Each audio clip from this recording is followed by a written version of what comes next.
Ever since Robert Mueller stepped away from that podium yesterday to give his little press conference about his report, calls for impeachment have grown to a deafening level here in the United States.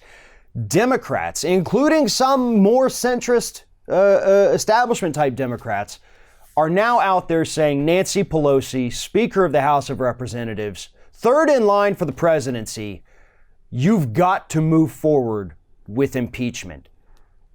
There's no more gray area here. There's no more dominoes left to fall. You've postponed this long enough. We no longer think you're playing a long game. You gotta go forward with impeachment. Robert Mueller basically gave us that coded talk telling us we needed to do that. Now, here's the interesting thing about this whole impeachment talk. You do have the, Nancy Pelosi leadership in the House of Representatives. They're afraid to bring impeachment or start an inquiry because they think it could end up hurting Democrats in 2020. You have other people on the left, both far left, middle left, centrist left, whatever it is, all walks of life over there that also fall in that category, saying, listen, this is going to backfire spectacularly because we know that the Senate is not going to vote to convict and remove. The numbers are not there. There's not enough, centrist kind of Republicans in there to go along with it. We'll never hit the 67 number.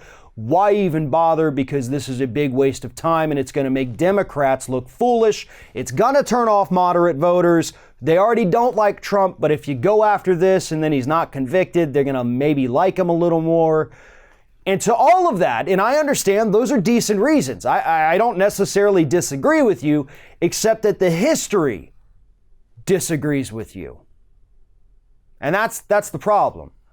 The facts aren't there to necessarily back up these arguments. I understand the concerns. I have them too.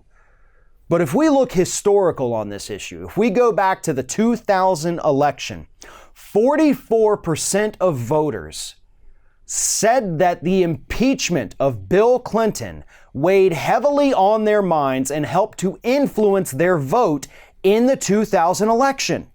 And as we know, Bill Clinton was impeached for perjury, was not convicted by the Senate, so he remained in office, but he did have that stigma of being impeached. And 44% of the people that went to the polls in the following presidential election said, yeah, I thought about that a lot when I cast my vote. And 75% of that 44% voted for Bush because of it. And as we all know, in a presidential election that was decided by one state by a couple hundred votes, that sealed the deal. That gave us George W. Bush. People wanted, quote, a return to normalcy. That's what they said. Go back and look historically at that. Read the polls, read the opinions of people. Yeah, a majority of people in the country at the time did not support impeaching Bill Clinton. And yes, Bill Clinton's approval rating skyrocketed following impeachment. But it still impacted the vote and turned people off of Al Gore, his vice president. That's really all you need to know. So yes, I understand those concerns from the people saying do not impeach, it's going to help Republicans. But to that, I say the facts disagree with you. And they do. Look it up. Seriously, look it up. Study the history and you will understand that yes, personally it helped Bill Clinton as a human being, as a president, his approval rating, all of that. But it came back to bite the Democrats in the next election. If we fail to start an inquiry to impeach right now, I think that is going to affect Democratic voters more than impeachment is going to affect moderate voters who are going to vote for Trump out of sympathy. After all, especially we here at Ring of Fire, have been talking for 15 years about the fact that Democrats need to grow a spine. Democrats need to fight back. That's one of the reasons we've been so pissed off at them all of these years. It's why we go after the establishment.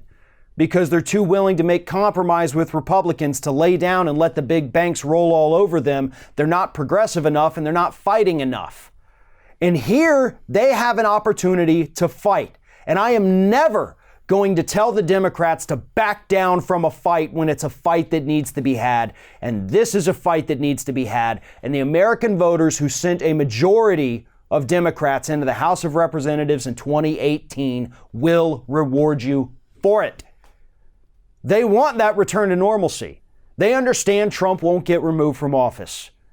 But an inquiry, whether it's for obstruction of justice, whether it's for bank fraud, whether it's for emoluments violations, actually it should be about all of the things.